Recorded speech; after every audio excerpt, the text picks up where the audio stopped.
Makan bergizi gratis. Anda sempat mengatakan tidak ada pelanggaran HAM di sana. Sesuatu itu sedang kerja, itu tidak boleh dikategorikan pelanggar HAM.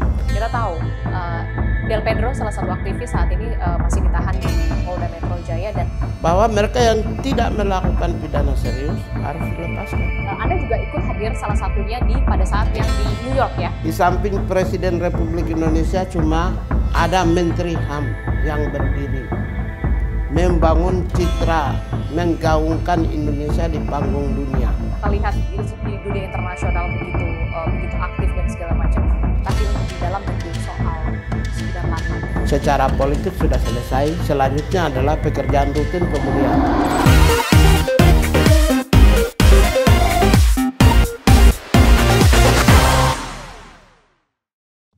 Halo, kembali lagi di On Point with Adisti Larasati. Ada beragam topik yang disorot publik pekan hari ini. Salah satunya adalah menjelang 20 Oktober 2025 di mana pemerintahan Prabowo Subianto dan juga Gibran Rakabuming ini memasuki tahun pertama setelah dilantik. Tentu yang juga disorot tidak hanya soal kerja dari pemerintahan Presiden Prabowo Subianto, tapi juga kerja para pembantunya. Dan hari ini saya mendapatkan kesempatan istimewa untuk bisa mewawancarai salah satu menteri yang kita tahu adalah cukup menjadi sorotan publik di antara beberapa menteri di pemerintahan Prabowo Subianto.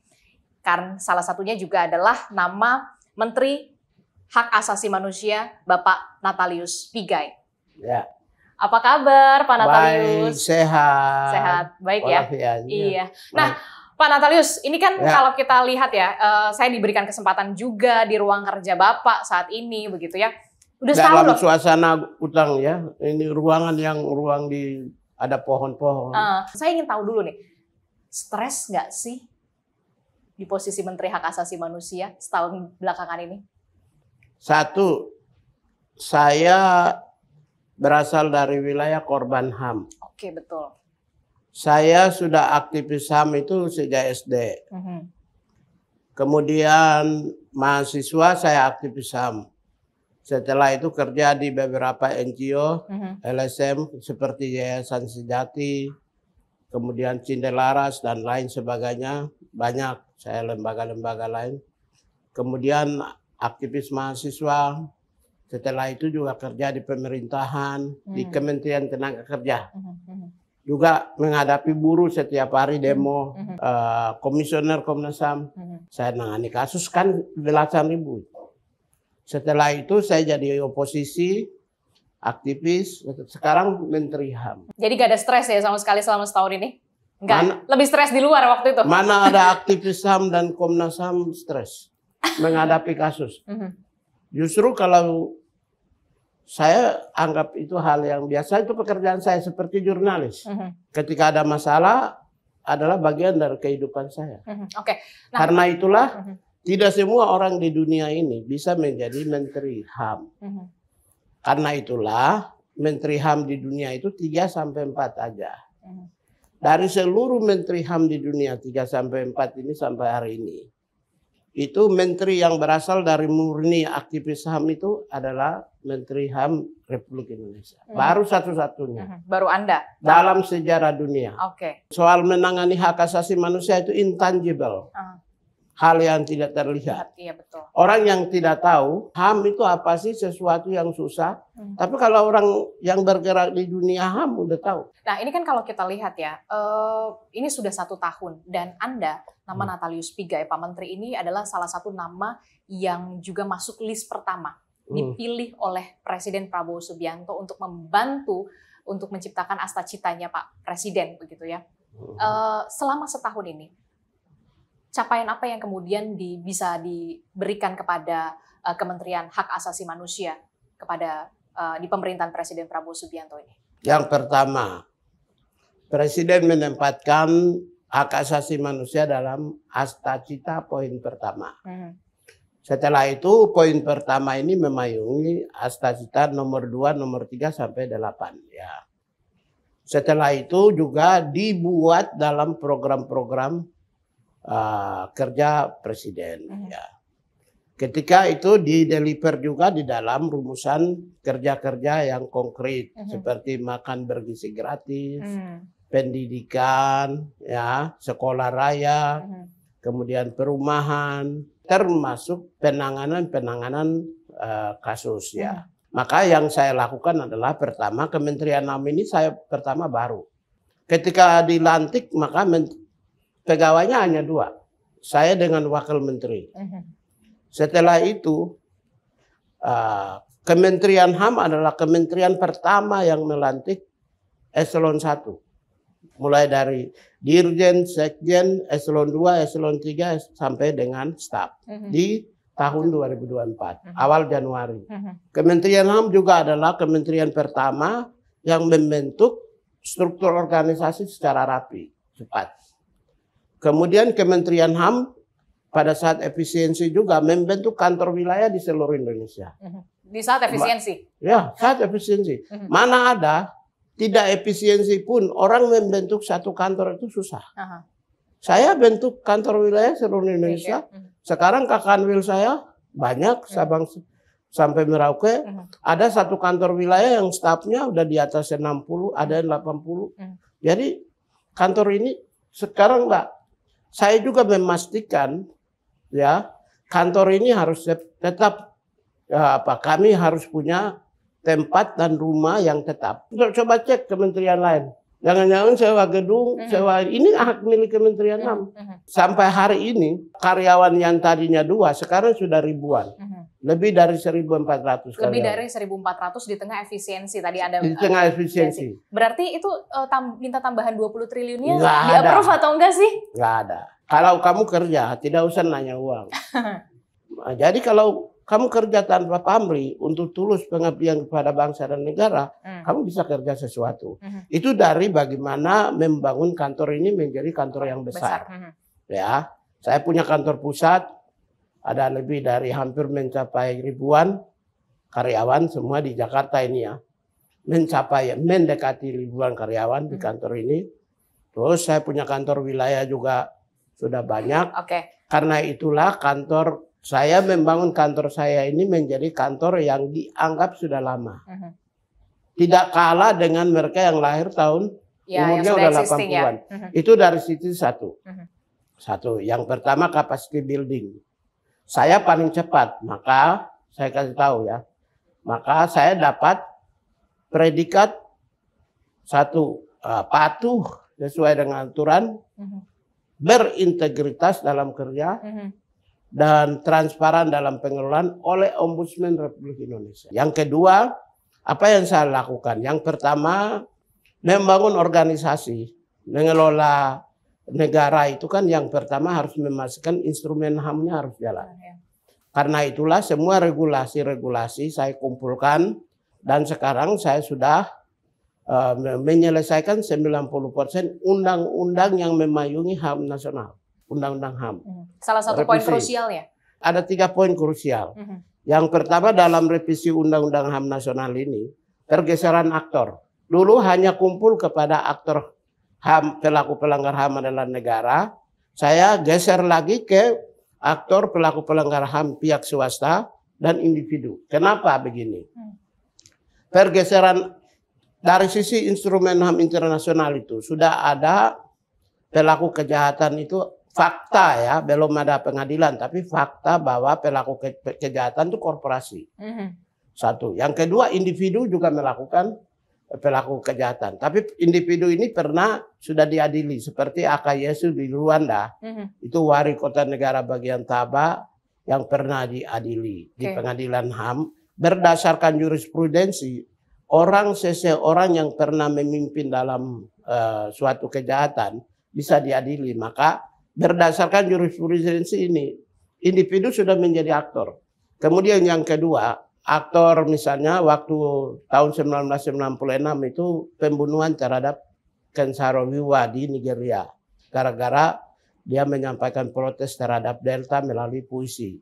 Kematian itu juga menghasilkan induk HAM, yaitu hak asasi manusia dan bisnis. Maka aktor bisnis sekarang sudah menjadi perhatian dunia internasional dan instrumen-instrumen lahir.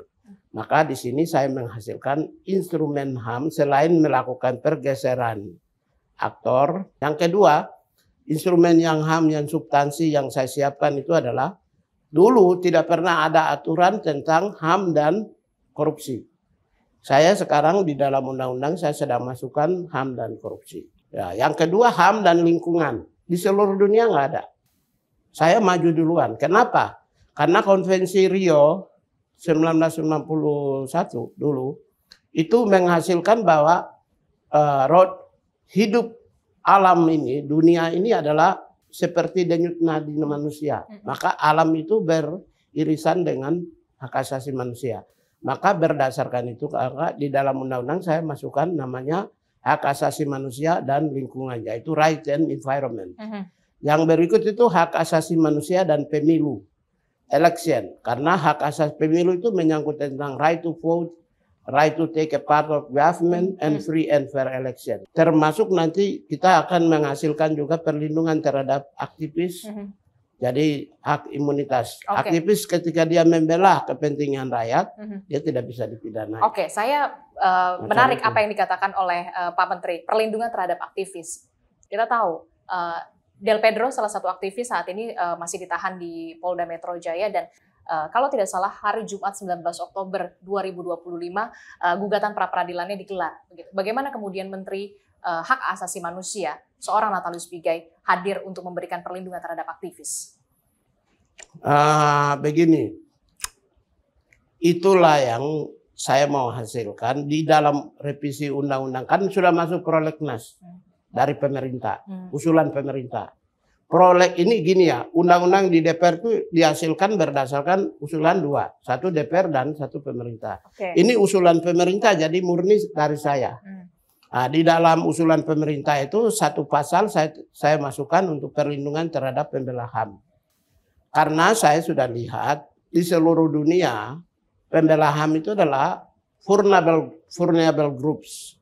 Jadi kelompok rentan yang dia tidak pernah digaji negara. Dia tidak pernah menggunakan fasilitas negara. Dia tidak pernah mendapat privilege. Tapi dari hati nuraninya, dia mengorbankan diri untuk membela semua orang bagi mereka yang membutuhkan kepentingan.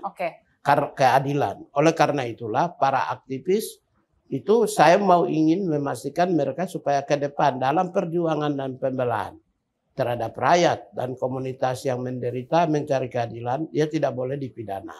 Soal Del Pedro, tentu dia sebagai aktivis dan dia sebagai orang yang ikut terlibat dalam demonstrasi itu dari sisi saya hanya sekedar menyampaikan pendapat, pikiran dan perasaan tidak apa-apa. Masalahnya sebagai aktivis tidak boleh ditangkap kan tidak ada undang-undang. Maka saya mau hadirkan undang-undang nih untuk melindungi tidak boleh ada Del Pedro lain lagi yang muncul di kemudian hari. Sudah jenguk Del Pedro ke Polda Metro Jaya? Kalau saya sudah ketemu Kapolri hari itu juga. Kapolri Kapolri dengan seluruh jajaran bintang 3 saya ketemu.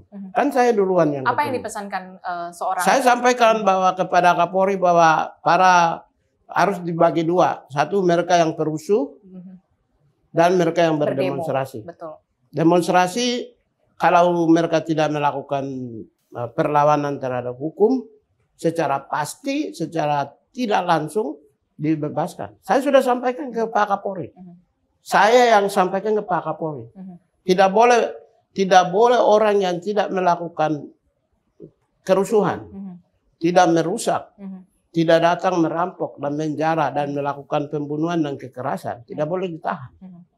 Nah, jadi masalah saya berikan masukan banyak hal, termasuk bagaimana penanganan yang lebih profesional. Respon Kapolri? Ya sampai sekarang saya menunggu Kapolri berespon. Karena saya adalah menteri yang datang pada saat Kapolri berada di bawah titik nadir. Bayangkan hari ini demo kepolisian di bawah titik nadir, tidak ada orang yang berani datang, Menteri HAM lah yang berani berdiri sampingnya. Artinya kan saya kasih moral force. Sekaligus menyampaikan bahwa kalau bagi mereka yang aktivis, mereka yang hanya menyampaikan pendapat, pikiran, dan perasaan, ya yang mungkin tidak melakukan tindakan pidana yang serius, ya dilepaskan. Sekarang saya tunggu Pak Kapolri. Jadi juga Anda mendorong Del Pedro dan kawan-kawan juga untuk dibebaskan. Termasuk mereka. Saya gini kan, saya ngomong jelas. Mungkin Pak Kapolri juga dengar, Pak. Saya sudah sampaikan bahwa mereka yang tidak melakukan pidana serius harus dilepaskan. Karena apa? Kementerian HAM lah yang pernah berdiri di samping Pak Kapolri pada saat kepolisian di bawah Titik Nadir. Yang mengangkat harga diri dan moral, dukungan moral di samping Pak Kapolri. Jadi saya ingin dengan wawancara ini Pak Kapolri dengar bahwa mereka yang tidak serius mengancam NKRI, yang tidak serius melakukan tindakan kejahatan pidana, mereka yang tidak lakukan fakta-faktanya, tidak melakukan merampok, menjara, itu dilepaskan aja. Jangan lama-lama, cukuplah. Saat ini kan suasana nasional ini kita mau ingin rekonsiliasi dan perdamaian. Kita mau ingin bersatu dengan semua komunitas. Maka setiap kali oposisi selalu kritik saya pagi, siang, sore, saya nggak pernah marah. Karena kan mereka ini mengisi ruang-ruang kosong yang tidak sempat diisi oleh kami. Kami ini bukan malaikat yang bisa membangun negara secara totalitas. Karena itulah orang yang oposisi kritik melalui Twitter, Facebook, Instagram, ya YouTube ataupun televisi. Menurut saya mereka adalah sahabat terbaik saya yang pernah. Berarti seorang Natalius Pigai, Menteri Hak Asasi Manusia, tidak anti kritik. Waduh, saya jadi menteri karena kritik, masa setelah jadi kritik saya aduh, nggak boleh lah itu. Karena gini, saya ini hasil menteri ini karena saya kritik pemerintah, oposisi. Bagaimana sesuatu yang pernah membesarkan saya, pernah menjadikan saya menteri, baru saya meniadakan sesuatu sumber yang hebat ini. Orang bisa menjadi menteri, tapi dengan kritik gini ya. Saya itu dari mulut saya tidak pernah orang pidanakan. Karena kritik saya itu tidak pernah ad hominem, tidak pernah menyerang individu. Saya juga tidak pernah melakukan strawman. Ya, saya juga tidak pernah melakukan hasty generalization. Tidak pernah. Hal-hal yang sifatnya logika falasi itu tidak pernah. Saya selalu kritik terhadap kebijakan. Kalau kebijakan pemerintah salah, saya duluan lebih galak. Karena itulah menurut saya kritik adalah salah satu istilahnya garam dan peksin di dalam ketika kita memasak sesuatu. Jadi harus ada tuh ya garam dan juga MSG. Harus. Nah, asal tidak ad hominem, tidak menyerang. Seperti saya kan setiap hari ya memang maaf ya ini Tuhan yang tentuin, saya nggak ganteng asli lah. Dengan badan saya begini itu orang ulek-ulek saya pagi siang sore itu. Nggak apa-apa, tapi itu saya apresiasi. Asal ke depan dirubah aja. Kritik aja yang kebijakan saya. Jangan yang pribadi saya lah. Kritik yang konstruktif, bukan destruktif. Jangan orang. Fisik saya memang saya nggak ganteng. Ini saya ngomong televisi. Memang saya tidak ganteng. Tuhan lahirkan saya begitu kok. Mau apa? Mau protes Tuhan. Berbicara soal kritik, salah satu yang kemudian menuai juga kritik adalah soal tadi demokrasi. Membahas soal demokrasi, Anda juga Pak Menteri mengusulkan ada ruang untuk berdemo, begitu, demokrasi untuk menyalurkan aspirasi utamanya di DPR. Bagaimana kemudian nanti implementasinya dan sejauh ini komunikasinya dengan DPR? Ya, kita sudah sampaikan bahwa memang negara harus menyiapkan, itu kewajiban, the state obligation. Ya, the fulfill on human right need. Jadi hak negara harus menyediakan pemenuhan kebutuhan bagi rakyat, salah satunya kebutuhan menyampaikan pendapat, pikiran, dan perasaan. Di depan gedung DPR MPR itu? Ruang-ruang itu harus disediakan oleh negara. Karena apa? Ketika kita menyediakan ruang untuk negara, maka negara memberikan lalu lintas. Para pemegang kedaulatan rakyat itu menyampaikan pendapat, pikiran, dan perasaan kepada. Dalam konteks bahasa Latin itu, DPR itu adalah namanya apa? Summa potestas sipe summum sipe imperium dominium. Jadi wakil-wakil rakyat itu adalah hasil dari resultante individu, suara individu. Maka dia kedaulatan rakyat itu dikasih ke dia, dia kelola. Ketika dia memegang kekuasaan di imperium dominium di DPR, maka ya sebagai pemegang kedaulatan rakyat disediakan tempat ruang khusus untuk menyampaikan pendapat dan pikiran dan perasaan. Yang ada di dalam pikiran kita seperti apa? Ruangannya itu di depan gedung DPR MPR apakah kurang cukup atau seperti apa? Atau memang harus masuk ke gedung DPR MPR diterima oleh perwakilan rakyat? Begini, karena kan itu rumah-rumah rakyat ya, gedung DPR MPR itu. Kalau di halaman depan DPR kan tidak hanya DPR MPR ya, seluruh DPR di Indonesia sejatinya harus disediakan bagi mereka yang halamannya besar. Kan tidak semua kantor gedung itu halamannya luas kan. Kalau yang halaman luas disediakan untuk speaker center.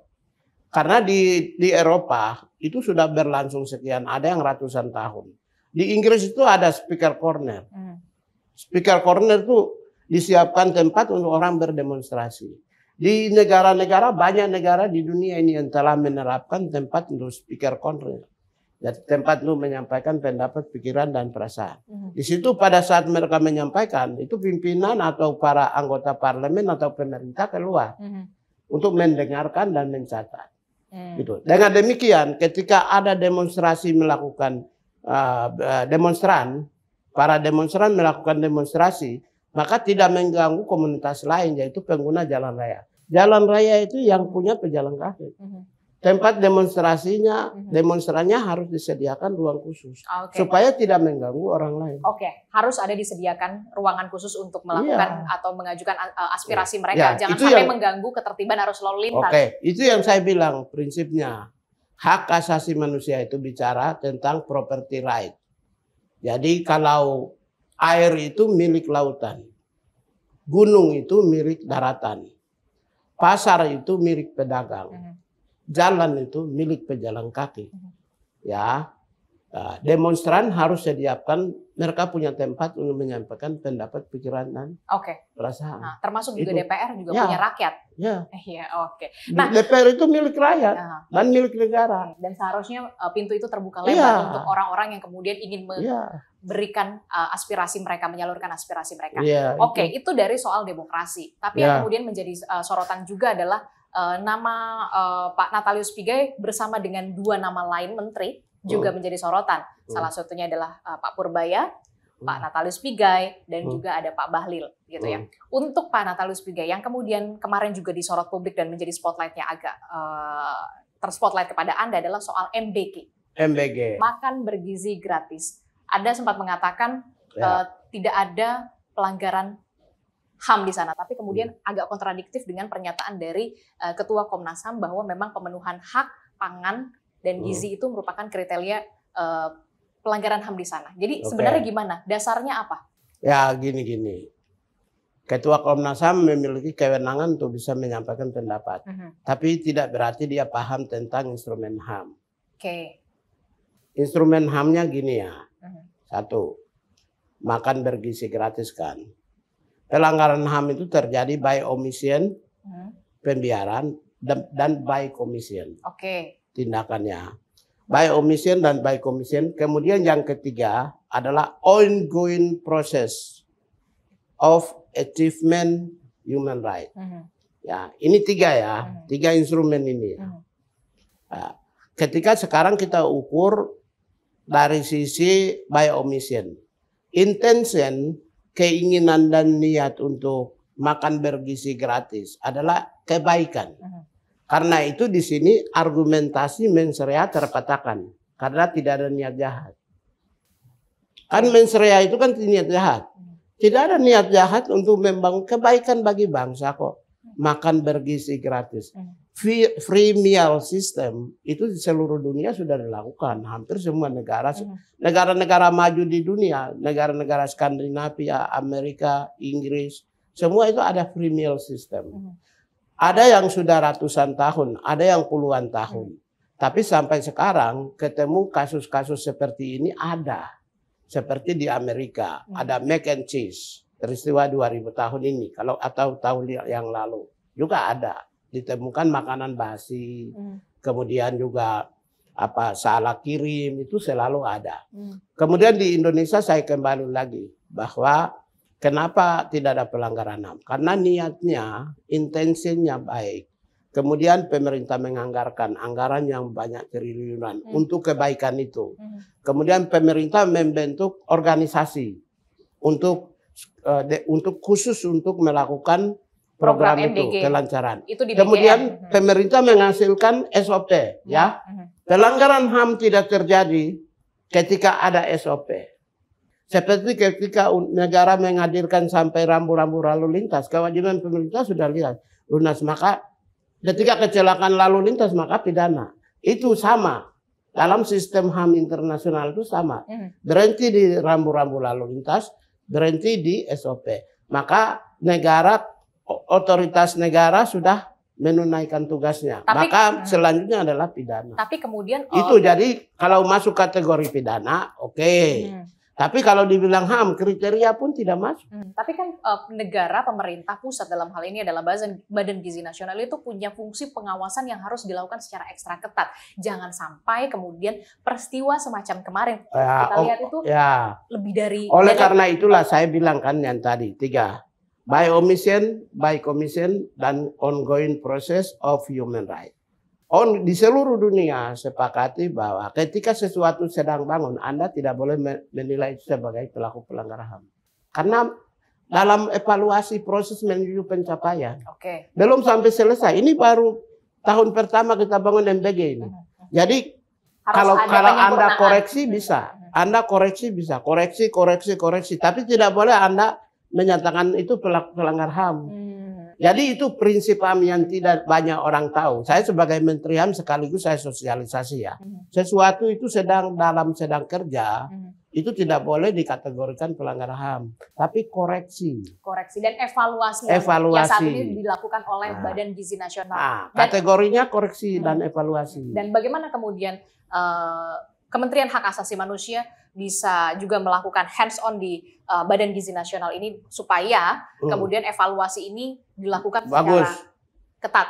Baru ini saya setelah dari sini jam 3.30, jam 4 saya MOU dengan Kepala Badan Gizi Nasional. Saya mau pergi sekarang. Poin krusialnya? Ya, pengawasan. Pengawasan supaya terkontrol. Sekarang Kementerian HAM ikut aktif secara aktif langsung dalam memastikan agar pengelolaan MBG itu berjalan secara tepat sasaran kepada mereka yang membutuhkan dan tepat dalam pelaksanaannya. Karena itulah hari ini Kementerian HAM, saya setelah ini langsung ke MOU ya? Kebun Siri untuk MOU. Menurut Anda siapa yang harus bertanggung jawab dengan adanya kasus dugaan keracunan yang kita tahu angkanya tidak sedikit anak-anak mengalami keracunan? Gini. Kalau dibilang tanggung jawab, gini. Air itu kalau dia membasahi satu kota, maka sumber airnya kan di gunung kan, sumber air. Kalau sumber airnya tunggal, kalau sumber airnya ratusan, misalnya gini, MBG ini adalah pelaku yang mereka yang mengelola di lapangan tuh banyak. Ada yang di Papua dan ada yang di seluruh Indonesia, Sabang sampai Merauke dan ribuan. Kan begitu ya. Ya, pelakunya adalah individu masing-masing. Vendor maksud Anda? Individu vendornya adalah vendor masing-masing. Bagaimana Anda bisa menghubungkan bahwa vendor A dengan vendor B itu satu kesatuan? Bagaimana?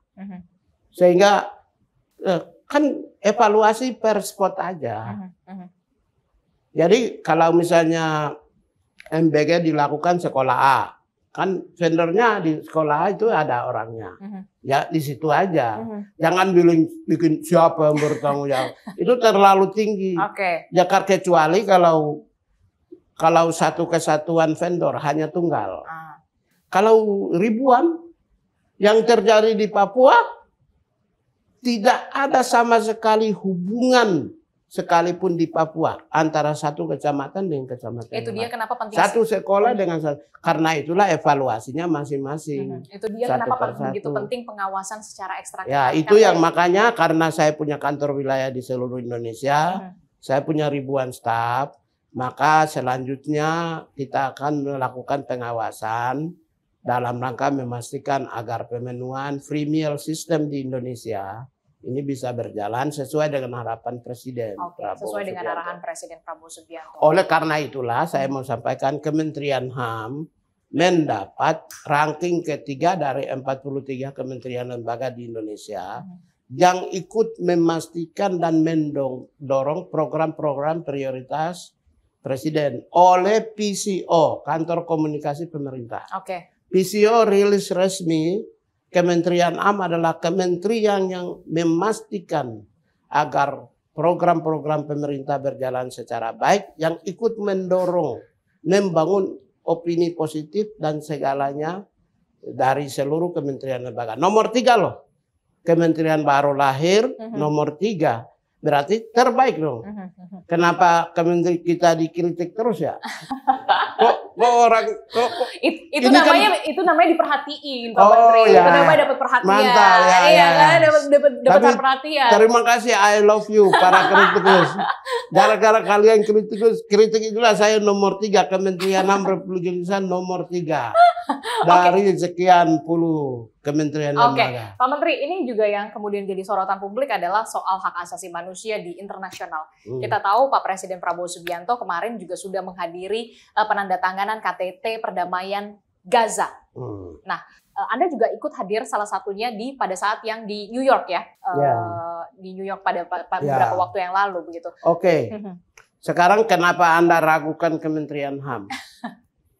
Ketika Indonesia diangkat, dimuliakan di seluruh dunia, di mana di samping Presiden Prabowo cuma 3 orang. Menteri Luar Negeri, Menteri Sekretaris Kabinet, Menteri Pak Rosan Investasi, dan Menteri HAM. Di samping Presiden Republik Indonesia cuma ada Menteri HAM yang berdiri. Membangun citra, menggaungkan Indonesia di panggung dunia. Satu. Saya tidak berhenti di situ.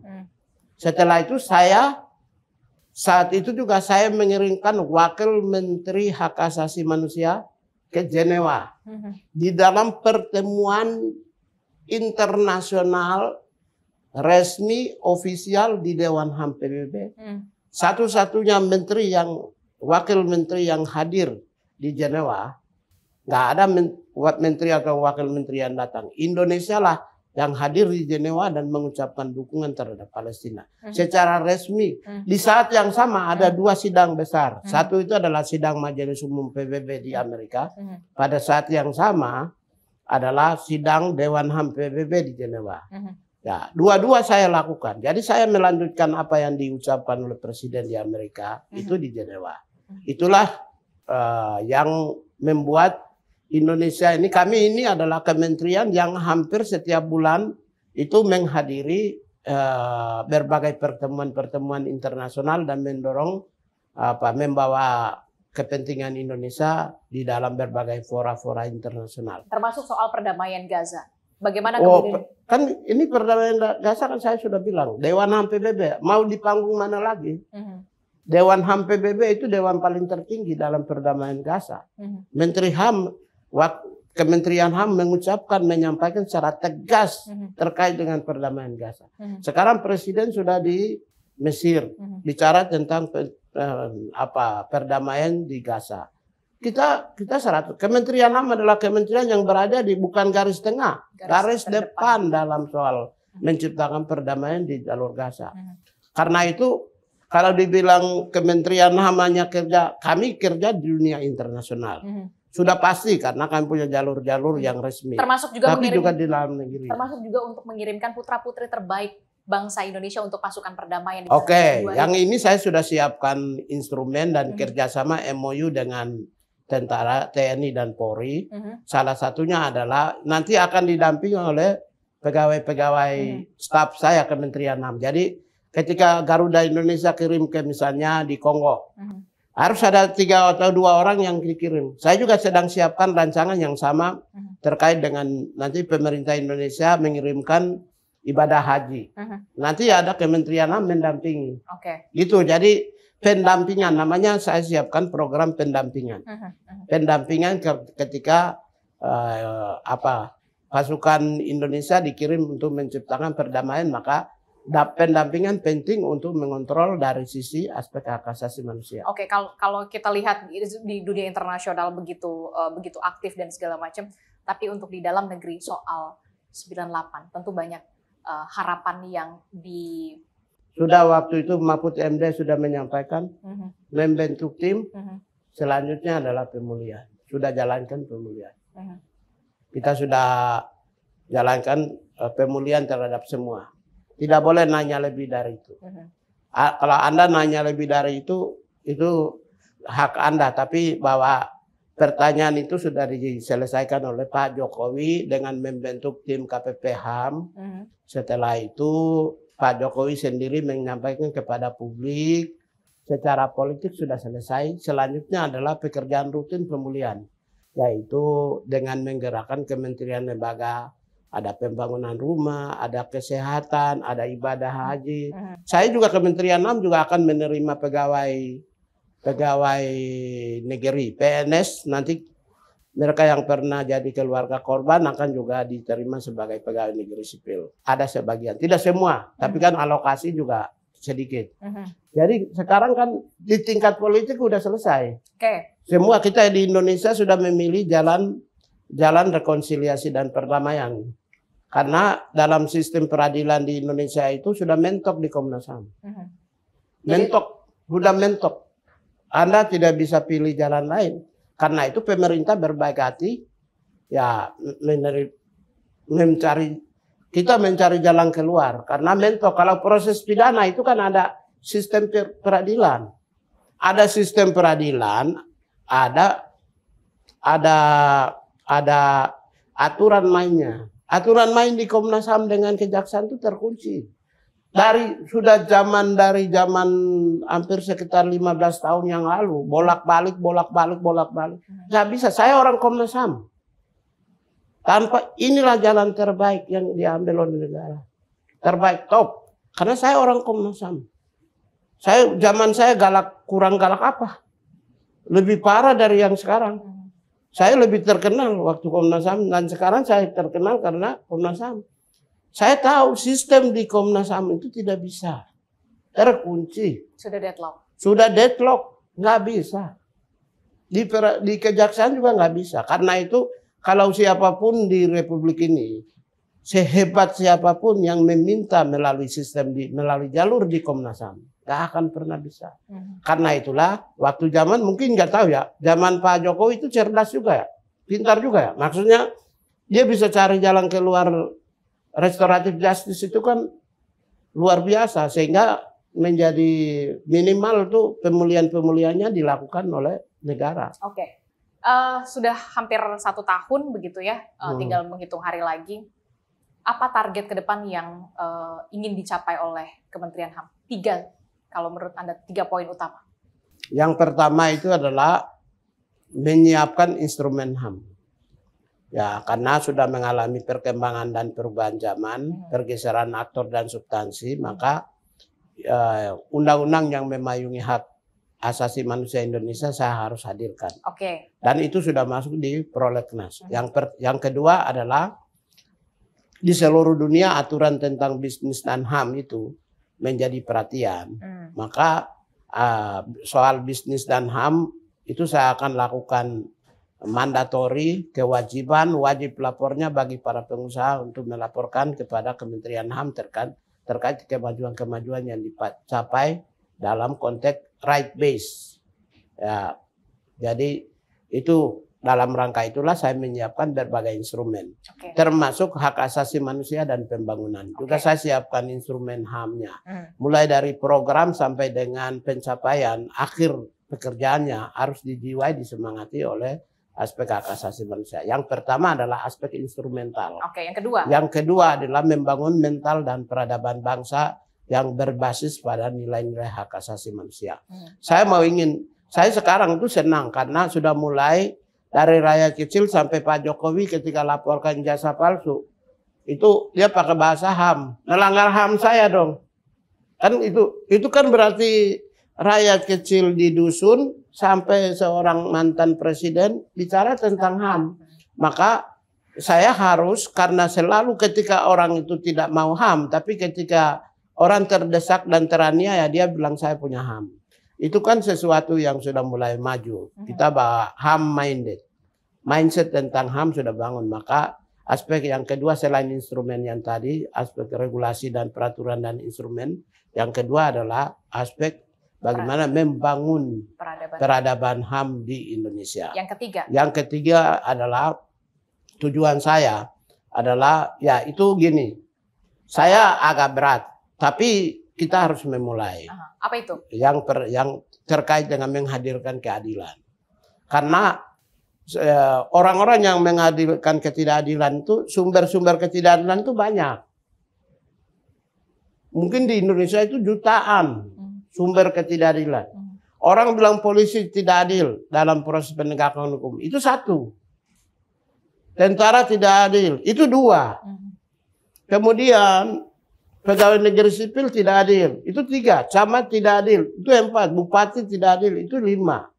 Pejabat ini tidak adil. Kementerian ini tidak adil. Itu enam, tujuh. Jadi karena sumber-sumber pencipta ketidakadilan itu banyak, maka yang kita bisa lakukan itu adalah menyampaikan dan membangun kesadaran para sumber pencipta keadilan untuk tidak boleh lakukan tindakan yang tidak adil. Jadi kalau sumber-sumber keadilan yang pasti kita bisa kunci dengan regulasi seperti kepolisian. Ada Perkap nomor 8 tahun 2009. Nah, Perkap ini aja saya pertegas dan diwajibkan. Bila perlu sertifikasi mulai dari Kapolres ke atas menggunakan Perkap nomor 8. Itu kan berarti Kapolres ke atas itu kan komando-komandonya kan mikir dua kali itu. Itu kan di sana kalau ketika ada pencipta keadilan itu kita sumbat dengan cara yang tadi itu, maka minimal melakukan kekerasan perintah komando, komandonya mungkin masih bisa rem, bisa mempertimbangkan tugas kepolisian yang berperspektif hak asasi manusia. Jadi ada tiga instrumen yang tadi. Menyiapkan segala regulasi yang menyangkut tentang HAM. Yang kedua adalah membangun peradaban HAM, mindset, mainstreaming human right. Ontologisnya, epistemologisnya, aksiologisnya. Jadi yang kedua itu adalah perubahan pembangunan peradaban itu mainstreaming human right, yaitu ontologis, aksiologis, dan epistemologis. Yang ketiga itu yang tadi saya bilang sumber-sumber keadilan itu yang harus kita tutup. Seperti contoh. Sumber keadilan internasional. Ketidakadilannya muncul di mana? Israel. Kita dekati Israel. Kita menekan Israel. Dengan cara? Ini kita muncul di General Assembly, kita datang itu kan itu sumber keadilan terhadap bangsa Palestina kan Israel. Ya minimal ya itulah yang kita bisa lakukan, bahwa Anda bisa menghentikan sumber ketidakadilan. Tak mungkin. Di dunia ini setiap ada manusia sudah pasti ada masalah. Karena itu kita minimal melakukan sesuatu yang untuk menghadirkan kami maunya, saya sebagai Menteri HAM maunya Indonesia tidak boleh ada ketidakadilan. Tapi kan sumber ketidakadilan itu jutaan. Menciptakan keadilan sosial bagi seluruh rakyat Indonesia. Itu yang keadilan bagi seluruh rakyat Indonesia. Terima kasih Menteri Hak Asasi Manusia, sama-sama. Bapak Natalius Pigai sudah tapi bergabung. Kok cuma ini aja nanyanya? Karena terbatas durasi, sebentar lagi kan Bapak juga ada agenda-agenda. Ya saya ke MBG, ke BGN. Tapi satu, kalau Anda udah selesai. Terima kasih. Satu lagi, kalau Anda bisa menilai kementerian di bawah kepemimpinan Anda, Kementerian Hak Asasi Manusia, berapa nilainya? Dari 1 sampai 10. Saya kan kalau hari ini dinilai oleh PCO, ya kantor komunikasi pemerintah adalah nomor 3 dari 40-an, maka saya nomor 3. Ya kan saya nilai berdasarkan PCO. Terus berdasarkan ombudsman, saya juga terbaik. Saya tidak bisa menilai rendah dong. Jadi kalau dari skalanya ya, dari 1 sampai 10, kira-kira berapa Pak? Saya punya gini, dasarnya apa saya harus menilai. Karena itu saya menggunakan dasar PCO, yaitu Kementerian HAM adalah nomor 3. Top 3. Baik, terima kasih Bapak Natalius Pigai. Menteri Hak Asasi Manusia sudah mau berbagi di On Point with Adistila Rasati. Ngobrol-ngobrol lagi dengan topik seru lainnya di On Point with Adistila Rasati di next episode. Terima kasih sudah menyaksikan. Sampai jumpa.